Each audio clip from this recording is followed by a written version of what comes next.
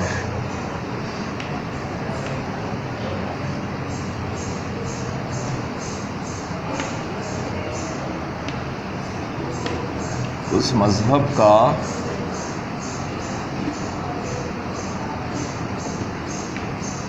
بنیادی پیغام.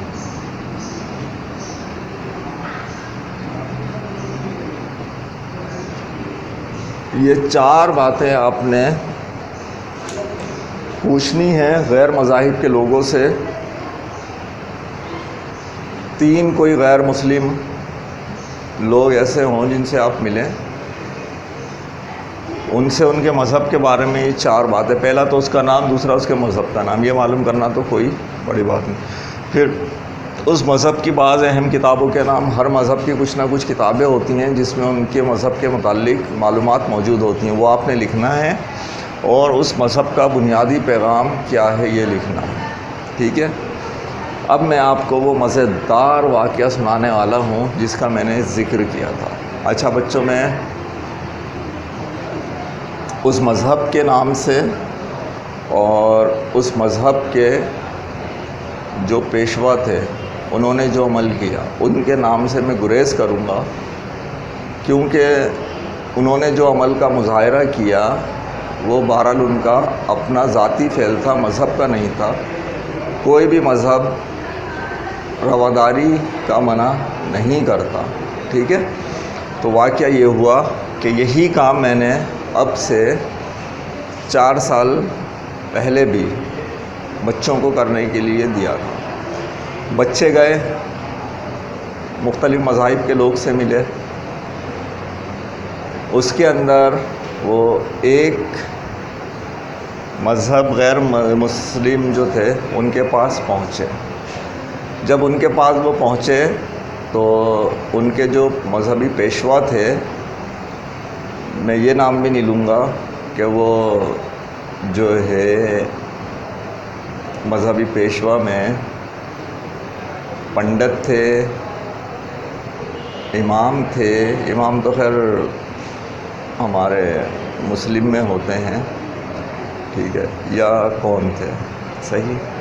بس صرف واقعہ اہم ہے. وہ یہ تھا کہ جب وہ وہاں پر پہنچے ہیں تو کیا ہوا, ان کے مذہبی پیشوا ان بچوں کے پیچھے پڑ گئے. چھوٹے بچے, 8 کلاس کے بچے کتنے بڑے ہوتے ہیں, چھوٹے چھوٹے بچے ہوتے ہیں. وہ ان سے پوچھنے گئے. وہ بول رہے ہیں یہ بتاؤ تم یہاں پر آئے کس مقصد کے تحت ہو. تمہارے مذہب والوں نے تقریب کاری کے لیے بھیجا ہے, وہ ہماری معلومات اکٹھی کرنا چاہ رہے ہیں. اپنا نام لکھواؤ, فون نمبر لکھواؤ, اسکول کا نام لکھواؤ. میں وہیں پر آ کے کمپلین کروں گا, میں کیس کروں گا تم لوگوں کے خلاف. تو بچے تو بیچارے 8ویں کلاس کے, ان کے تو ذہن میں بھی نہیں کہ یہ اتنا خطرناک کام ہو گیا. وہ بچے تو وہاں سے نام پتہ تو خیر انہوں نے لکھوا دیا اور ڈر کر بھاگ گئے بیچارے. اگلے دن جب میں کلاس میں آیا, ہوم ورک کا پوچھا تو بچوں نے مجھے پورا واقعہ بتایا اور وہ ڈر رہے, سر اب کیا ہوگا. میں نے کہا بیٹا کچھ بھی نہیں ہوگا. وہ کام جو انہوں نے کیا وہ ان کا ذاتی فعل تھا. شاید وہ بھی ڈر گئے ہوں یا ان کی سمجھ میں نہیں آئی, اتنی ذہنی وسعت ان کی نہیں تھی کہ وہ آپ کا جو مذہب ہے, میرا جو مذہب ہے, آپ کا مذہب ہے, کیا اس کی تعلیمات چھپانے والی چیزیں ہیں؟ یہ تعلیمات کا تو ہم پرچار کرتے ہیں, ہم پھیلاتے ہیں, عام کرتے ہیں, سب کو پیغام دیتے ہیں. ہمارا مذہب یہ کہہ رہا ہے, ہمارے مذہب کی یہ خاصیت ہے, ہمارے مذہب کا یہ پیغام ہے, یہ تو ہم بولتے ہیں. بچے ان کے پاس گئے ہیں پوچھنے تو وہ اس پر ناراض ہو گئے اور وہ بچے ڈر کر بھاگ گئے. کیا وہ بچے کبھی اس مذہب کے جو پیشوا ہیں ان لوگوں کے پاس جانے کے اگر ان کے دل میں خوف بیٹھ گیا کبھی ہمت کریں گے؟ تو بچوں ہمیں بھی اس معاملے میں اجتناب کرنا چاہیے. اگر کوئی ہم سے پوچھا, ہمیں رواداری کا, محبت کا, اخوت کا مظاہرہ کر کر اپنے مذہب کی معلومات دینی چاہیے, بتانی چاہیے. ہمارا مذہب کوئی اتنا برا مذہب تھوڑی ہے. چاہے میں ہر مذہب کی بات کر رہا ہوں, ہم اسے اچھا سمجھتے ہیں تو ہم اس پر عمل کر رہے ہیں نا, ٹھیک ہے. تو وہ کیا اتنا برا مذہب ہے کہ ہم اس سے دوسروں کو ڈرا کر بھگا دیں؟ وہ بچے کانپتے ہوئے میرے پاس آئے. تو یہ ہمیں سبق تھا کہ ہمیں ایسا نہیں کرنا چاہیے. کہ ہم اپنے مذہب کے متعلق خود ہی غلط فہمی پیدا کر دیں دوسروں میں، ٹھیک ہے؟ تو خیر میں نے تو بچوں کو سمجھایا کہ ان کا یہ ذاتی فیصلہ مذہب کا نہیں تھا، تمام مذہب اچھے ہیں، ہر مذہب کی تعلیمات اگر آپ بنیادی تعلیمات اٹھا کر دیکھ لیں تو وہ تقریباً ایک ہی ہوتی ہیں، ٹھیک ہے؟ تو آپ بھی بچوں ڈرنا نہیں، اور اگر کوئی ناراض ہوتا ہے تو آپ کو ناراض ہونے کی ضرورت نہیں، آپ چپ چاپ وہاں سے ہٹ جائیں۔ ویسے ایسا ہوتا نہیں ہے، اتفاق سے ان بچوں کے ساتھ ایسا واقعہ پیش آ گیا، ورنہ اس کے بعد بھی اور بچوں کو بھی ہوم ورک میں یہ کام دیتا رہا ہوں، کبھی ایسا نہیں ہوتا، ٹھیک ہے بچوں؟ تو یہ ہمارا واقعہ تھا۔ انشاءاللہ اگلے لیکچر میں اگلے سبق کے ساتھ ملاقات ہوتی ہے۔ اللہ حافظ۔